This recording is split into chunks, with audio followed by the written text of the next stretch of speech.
Now you've graduated, you got your paper. What you gonna do? I'm Jerry Maynard, this is Soul Success. I wanna congratulate all the graduates from high school to college, to those who went to professional school, for those who went to trade school, for those who went part-time, those who went full-time. Now you've got your paper, you've got your diploma, you've got your degree. What are you gonna do now? I'm here to encourage you. I just wanna identify the reality. Many of us, when we were in school, we understand that we relied on certain people, including our family members, to help us. Maybe you were on student loans, using credit cards in order to get through to school because you had to do everything you had to do in order to get through school. The culture is that you're studying, and even though you may be working a part-time job, your real job is to study and make sure you get your degree. But now that you've got that paper, now that you got that diploma, are you ready for the real world, the adult world? Don't get me wrong. College is the real world. Going to high school is the real world. Studying is the real world. But now it is time to take your diploma and apply it to your real life, your adult life, the life after college. Let's deal with some of the issues. Some of you are looking for jobs, and some of you have jobs. What happens when you don't get a job in your field? Well, you can stay home, you can go back home, you can get roommates. There's certain things you can do. I want to talk to you about the challenge. Don't ever give up on your dream and the diploma that prepared you.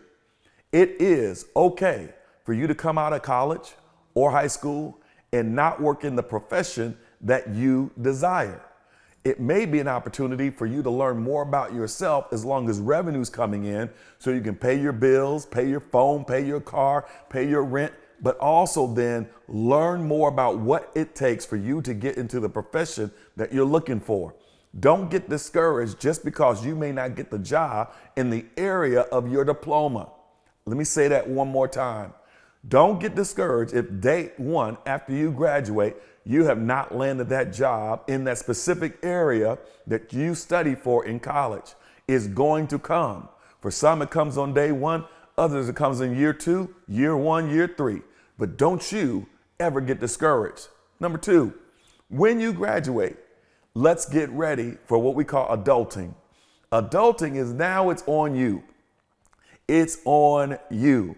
When you graduate from high school and you decide, I'm not going to school, I'm not going to college, it's on you. You graduate from college, it's on you. You graduate from nursing school, law school, whatever school, now it's on you. You have to put your faith not only in yourself, but faith in God. You have to be drawn closer to God. Do you know what happens when you get adversarial things happening in your life?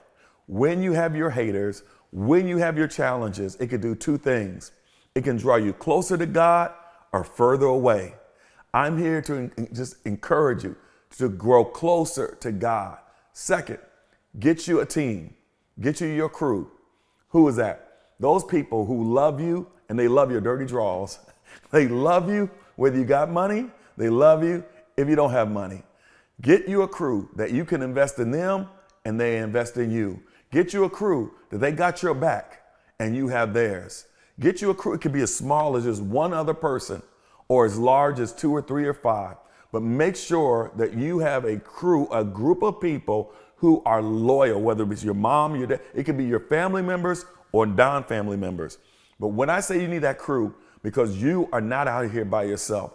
And when you face these challenges, you need to be around people who will encourage you, who will have your back, who you can cry to, laugh with, all those different things. That if y'all need to come together because you only got $2 and she only got $5, y'all put that $7 together, y'all go get a Big Mac, cut it down the middle and eat it together. That's what I'm talking about. You need to have people that you know they got your back, you have their back. Because the day after you graduate, it is now on you. So make sure you have faith in God. Number 2, and make sure you get your crew. Number 3, you got to start to trust in yourself and to love yourself.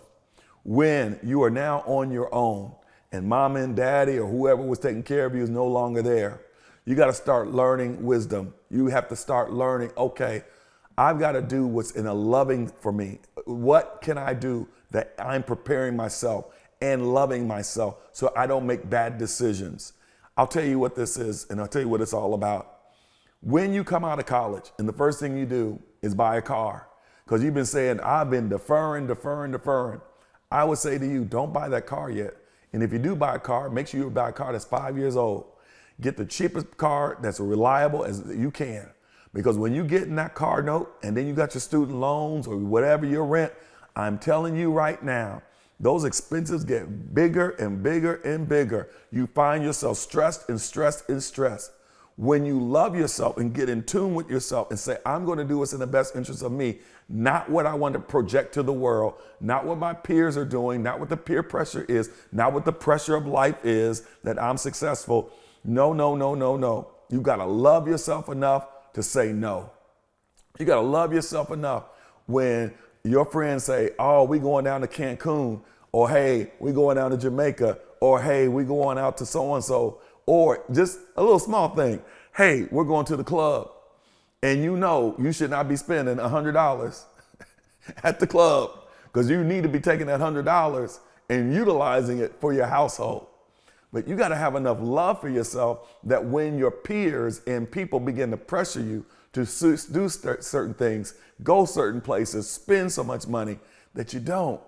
When it comes to clothes, now I'm stepping on my toe. I always believe, but the clothes, that's your billboard. Woo, that tells you every day. When I walk in the room, before I speak, my clothes already speak for me. Here's a challenge with that. When I was insecure, I would buy clothes I couldn't afford. And when I say before, yeah, I had the money, but I couldn't afford it. And when I got out of school, the first thing I wanted to do was go to the most fashionable, high, luxury clothing spots so I can get the clothes that look like what I thought about myself, as opposed to having a financial plan to really deal with what was going on as coming out of law school. I got a funny story to tell you. When I was in law school, I would read Gentleman's Quarterly, which is GQ magazine. I would read Esquire magazine, and I would learn about all the stores that were in the city that I lived in at the time, the high-end stores. I would learn about high-end clothes. I would learn about the high quality. I learned about fashion. And I couldn't wait when I got out of law school. I can't wait to get my first check, second check, third check.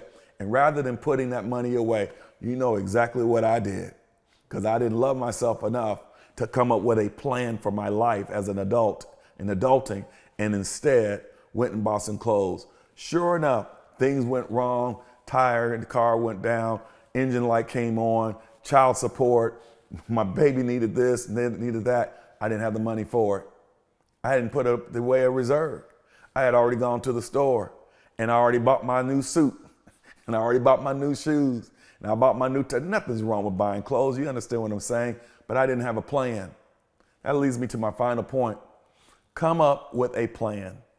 You need to count every dollar before you spend it and know where that dollar is going.